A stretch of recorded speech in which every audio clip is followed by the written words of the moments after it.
शांति। आज 26 अगस्त 2025 बाबा के महावाक्य है, मीठे बच्चे, ज्ञान सागर बाप आए हैं ज्ञान वर्षा कर इस धरती को सज्ज बनाने। अभी स्वर्ग की स्थापना हो रही है, उसमें चलने के लिए दैवी संप्रदाय का बनना है।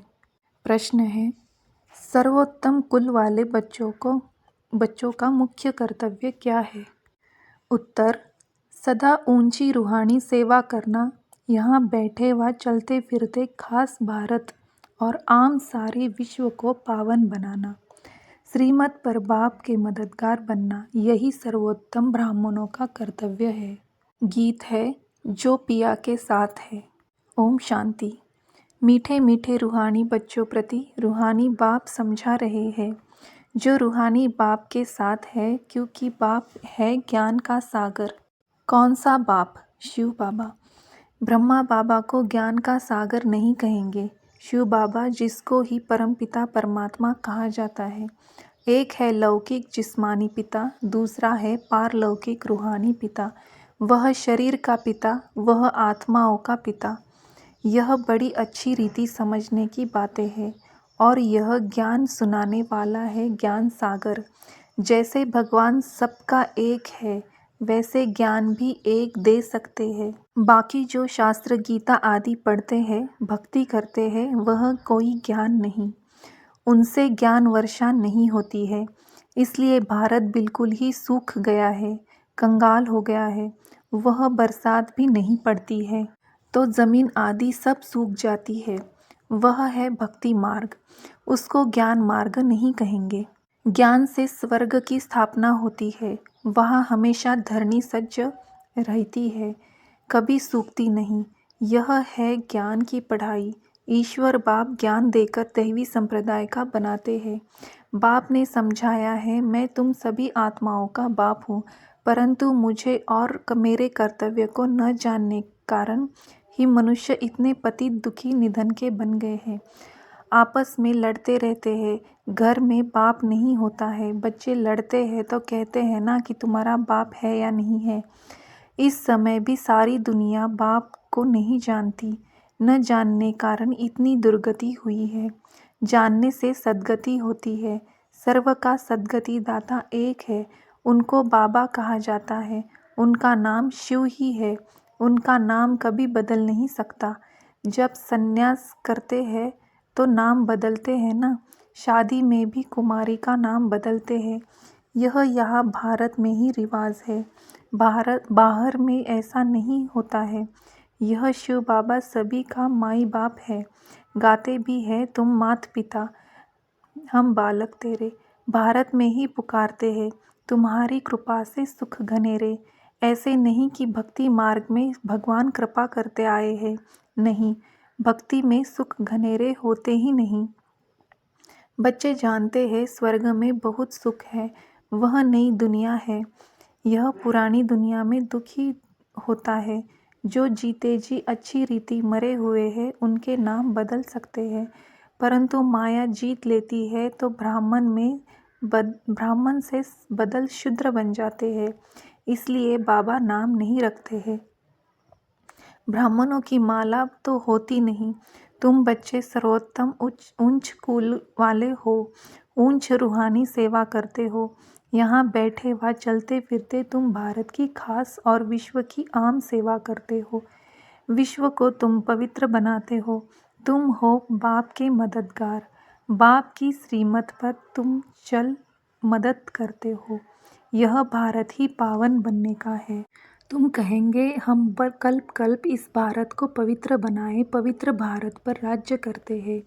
ब्राह्मण से फिर हम भविष्य देवी देवता बनते हैं। विराट रूप का चित्र भी है। प्रजापिता ब्रह्मा के बच्चे ब्राह्मण ही ठहरे। ब्राह्मण तब होंगे जब प्रजापिता सम्मुख होगा। अभी तुम सम्मुख हो। तुम हर एक प्रजापिता ब्रह्मा की औलाद अपने को समझते हो। यह युक्ति है। औलाद समझने से भाई बहन हो जाते हैं। भाई बहन की कभी क्रिमिनल आँख नहीं होनी चाहिए। अभी बाप ऑर्डिनेंस निकालते हैं कि तुम 63 जन्म पतित रहे हो। अब पावन दुनिया स्वर्ग में चलना चाहते हो तो पवित्र बनो, वहाँ पतित आत्मा जा नहीं सकती। इसलिए ही मुझ बेहद के बाप को तुम बुलाते हो। यह आत्मा शरीर द्वारा बात करती है। शिव बाबा भी कहते हैं मैं इस शरीर द्वारा बात करता हूँ, नहीं तो मैं कैसे आऊँ। मेरा जन्म दिव्य है। सतयुग में है दैवी गुणों वाले देवता है, इस समय है आसुरी गुणों वाले मनुष्य। यहाँ के मनुष्यों को देवता नहीं कहेंगे। फिर भल कोई भी हो, नाम तो बहुत बड़े बड़े रख देते हैं।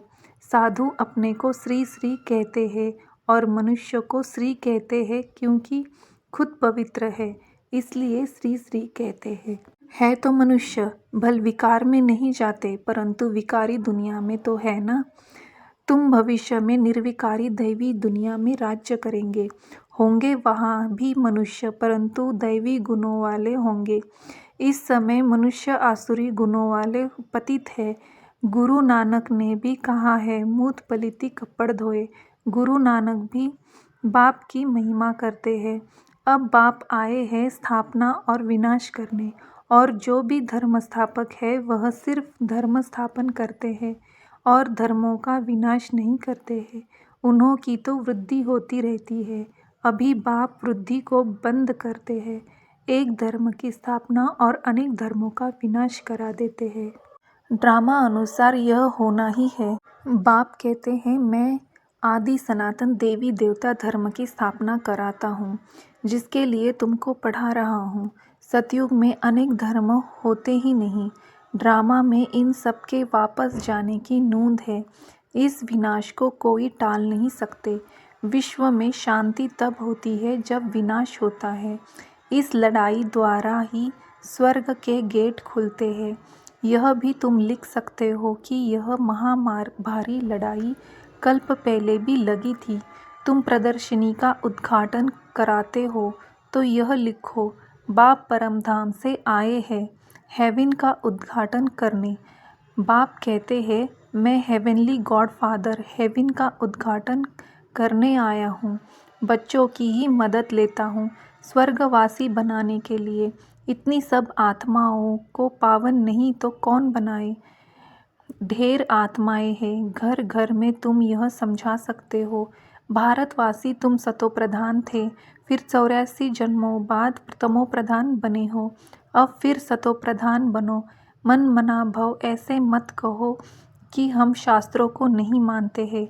बोलो शास्त्रों को और भक्ति मार्ग तो हम मानते थे, परंतु अभी यह भक्ति मार्ग की रात पूरी होती है, ज्ञान से दिन शुरू होता है। बाप आए हैं सद्गति करने। समझाने की बड़ी युक्ति चाहिए। कोई अच्छी रीति धारणा करते हैं, कोई कम करते हैं। प्रदर्शनी में भी जो अच्छे अच्छे बच्चे हैं वह अच्छा समझाते हैं। जैसे बाप टीचर है तो बच्चों को भी टीचर बनना पड़े। गाया भी जाता है सद्गुरु तारे बाप को कहा जाता है। सचखंड की स्थापना करने वाला सच्चा बाबा, झूठ खंड स्थापन करने वाला है रावण। जबकि सद्गति करने वाला मिला है तो फिर हम भक्ति कैसे करेंगे। भक्ति सिखलाने वाले हैं अनेक गुरु लोग, सद्गुरु तो एक ही है। कहते हैं सद्गुरु अकाल, फिर भी अनेक गुरु बनते रहते हैं। सन्यासी उदासी बहुत प्रकार के गुरु लोग होते हैं। सिख लोग खुद ही कहते हैं सद्गुरु अकाल मूर्त, अर्थात जिसका कोई काल नहीं खाता। मनुष्य को तो काल खा जाता है। बाप समझाते हैं मन मना भव, उनका फिर है जप। साहेब को तो सुख मिले। मुख्य 2 अक्षर है। बाप कहते हैं मुझे याद करो। जब साहेब तो एक है। गुरु नानक ने भी अनेक उनके लिए इशारा किया है कि उनको जपो। वास्तव में तुम जपना नहीं है, याद करना है। यह है आजपा जप। मुख से कुछ बोलो नहीं, शिव शिव भी कहना नहीं है। तुमको तो जाना है शांति धाम। अब बाप को याद करो। आजपा जाप भी एक ही होता है।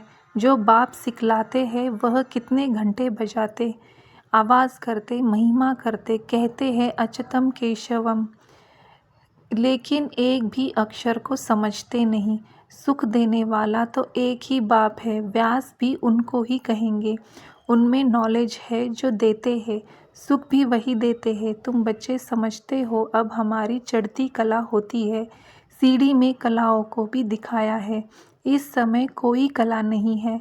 मैं निर्गुण हारे में एक निर्गुण संस्था भी है। अब बाप कहते हैं बालक तो महात्मा मिसल होता है, उनमें कोई अवगुण नहीं है। उनका फिर नाम रख देते हैं निर्गुण बालक। अगर बालक में गुण नहीं तो बाप में भी नहीं, सब में अवगुण है। गुणवान सिर्फ देवताएं बनते हैं। नंबर 1 अवगुण है जो बाप को नहीं जानते। दूसरा अवगुण है जो विषय सागर में गोता खाते हैं। बाप कहते हैं आधा कल्प तुमने गोता खाया है, अब मैं ज्ञान सागर तुमको क्षीर सागर में ले जाता हूँ। मैं तो क्षीर सागर में जाने के लिए तुमको शिक्षा देता हूँ। मैं इनके बाजू में आकर बैठता हूँ जहाँ आत्मा रहती है। मैं स्वतंत्र हूँ, कहाँ भी आ जा सकता हूँ। तुम पितरों को खिलाते हो तो आत्मा को खिलाते हो ना। शरीर तो भस्म हो जाता है, उनको देख भी नहीं सकते। समझते हो फलाने की आत्मा का श्राद्ध है, आत्मा को बुलाया जाता है। यह भी ड्रामा में पार्ट है, कभी आती है कभी नहीं आती है। कोई बताते हैं कोई नहीं भी बताते हैं। यहाँ भी आत्मा को बुलाते हैं, आकर बोलती है, परंतु ऐसे नहीं बताती कि फलानी जगह जन्म लिया है। सिर्फ इतना कहेगी कि मैं बहुत सुखी हूँ, अच्छे घर में जन्म लिया है। अच्छे ज्ञान वाले बच्चे अच्छे घर में जाएंगे, कम ज्ञान वाले कम पद पाएंगे। बाकी सुख तो है, राजा बनना अच्छा है, दासी बनना अच्छा। राजा बनना है तो इस पढ़ाई में लग जाओ। दुनिया में बहुत गंदी है। दुनिया के संग को कहेंगे कुसंग। एक सत का संग ही पार करता है, बाकी सब डुबोते हैं। बाप तो सबकी जन्मपत्री जानते हैं ना, यह पाप की दुनिया है। तब तो पुकारते हैं और कहीं ले चलो। अब बाप कहते हैं मीठे मीठे बच्चों, मेरा बनकर फिर मेरी मत पर चलो। यह बहुत गंदी दुनिया है, करप्शन है, लाखों करोड़ों रुपयों की ठगी होती है। अब बाप आए हैं बच्चों को स्वर्ग का मालिक बनाने, तो अतः खुशी होनी चाहिए ना। वास्तव में यह है सच्ची गीता। फिर यह ज्ञान प्रायलोप हो जाता है। अभी तुमको यह ज्ञान है, फिर दूसरा जन्म लेंगे तो ज्ञान खलास। फिर है प्रारब्ध, तुमको पुरुषोत्तम बनाने के लिए बाप पढ़ाते हैं। अभी तुमने बाप को जाना है। अब अमरनाथ की यात्रा होती है। बोलो, जिनको सूक्ष्म वतन में दिखाते हैं वह फिर स्थूल वतन में कहाँ से आया। पहाड़ आदि तो यहाँ है ना, वहाँ पतित हो कैसे सकते। जो पार्वती को ज्ञान देते हैं, बर्फ का शिवलिंग बैठ हाथ से बनाते हैं, वह तो कहाँ भी बना सकते हैं। मनुष्य कितने धक्के खाते हैं, समझते नहीं कि शंकर के इस के पास पार्वती कहाँ से आई जो उनको पावन बनाएंगे। शंकर कोई परमात्मा नहीं, वह भी देवता है। मनुष्य को कितना समझाया जाता है फिर भी समझते नहीं। पारस बुद्धि बन नहीं सकते। प्रदर्शनी में कितने आते हैं, कहेंगे नॉलेज तो बहुत अच्छी है, सबको लेनी चाहिए। अरे तुम तो लो, कहेंगे हमको फुर्सत नहीं। प्रदर्शनी में यह भी लिखना चाहिए कि इस लड़ाई के पहले बाप स्वर्ग का उद्घाटन कर रहे हैं, विनाश के बाद स्वर्ग के द्वार खुल जाएंगे। बाबा ने कहा था हर एक चित्र में लिखो पारलौकिक परमपिता परमात्मा त्रिमूर्ति शिव भगवानुवाच। त्रिमूर्ति न लिखने से कहेंगे शिव तो निराकार है, वह कैसे ज्ञान देंगे। समझाया जाता है यही पहले गोरा था, श्री कृष्ण था, फिर अब सावरा मनुष्य बना है। अब तुमको मनुष्य से देवता बनाते हैं। फिर हिस्ट्री रिपीट होती है। गायन भी है, मनुष्य से देवता किए करत ना लागी वार। फिर सीढ़ी उतर मनुष्य बनते हैं, फिर बाप आकर देवता बनाते हैं। बाप कहते हैं मुझे आना पड़ता है, कल्प कल्प कल्प के संगम युगे आता हूँ। युगे युगे कहना रॉन्ग है, मैं संगम युग पर ही आकर तुमको पुण्य आत्मा बनाता हूँ। फिर रावण तुमको पाप आत्मा बनाते हैं। बाप ही पुरानी दुनिया को नई दुनिया बनाते हैं। यह समझने की बातें हैं। अच्छा, मीठे मीठे सिखिलते बच्चों प्रति माता पिता बाप दादा को याद प्यार और गुड मॉर्निंग। रूहानी बाप की रूहानी बच्चों को नमस्ते। धारणा के लिए मुख्य सार है। पहली पॉइंट, बाप के समान टीचर बनना है। बड़ी युक्ति से सबको इस झूठ खंड से निकाल सच खंड में ले चलने लायक बनाना है। दूसरी पॉइंट है, दुनिया का संग कुसंग है, इसलिए कुसंग से किनारा कर एक सत का संग करना है। ऊंच पद पाने के लिए इस पढ़ाई में लग जाना है। एक बाप की मत पर ही चलना है। वरदान है, अपना सब कुछ सेवा में अर्पित करने वाले गुप्त दानी पुण्य आत्मा भव। जो भी सेवा करते हो उसे विश्व कल्याण के लिए अर्पित करते चलो। जैसे भक्ति में जो गुप्त दानी पुण्य आत्माएं होती है, वो यही संकल्प करती है कि सर्व के भले प्रति हो। ऐसे आपका हर संकल्प सेवा में अर्पित हो। कभी अपनेपन की कामना नहीं रखो। सर्व प्रति सेवा करो। जो सेवा विघ्न रूप बने उसे सच्ची सेवा नहीं कहेंगे। इसलिए अपनापन छोड़ गुप्त और सच्चे सेवाधारी बन सेवा से विश्व कल्याण करते चलो। स्लोगन है, हर बात प्रभु अर्पण कर दो तो आने वाली मुश्किलातें सहज अनुभव होंगी। अव्यक्त ओम शांति। अव्यक्त इशारे है, सहज योगी बनना है तो परमात्मा प्यार के अनुभवी बनो। आदि काल अमृत वेले अपने दिल में परमात्मा प्यार को संपूर्ण रूप से साधारण कर लो। अगर दिल में परमात्मा प्यार, परमात्मा शक्तियाँ, परमात्मा ज्ञान फुल होगा तो कभी और किसी भी तरफ लगाव या स्नेह जा नहीं सकता। बाप से सच्चा प्यार है तो प्यार की निशानी है समान कर्मातीत। करावनहार होकर कर्म कराओ। कभी भी मन बुद्धि व संस्कारों के वश होकर कोई भी कर्म नहीं करो। ओम शांति।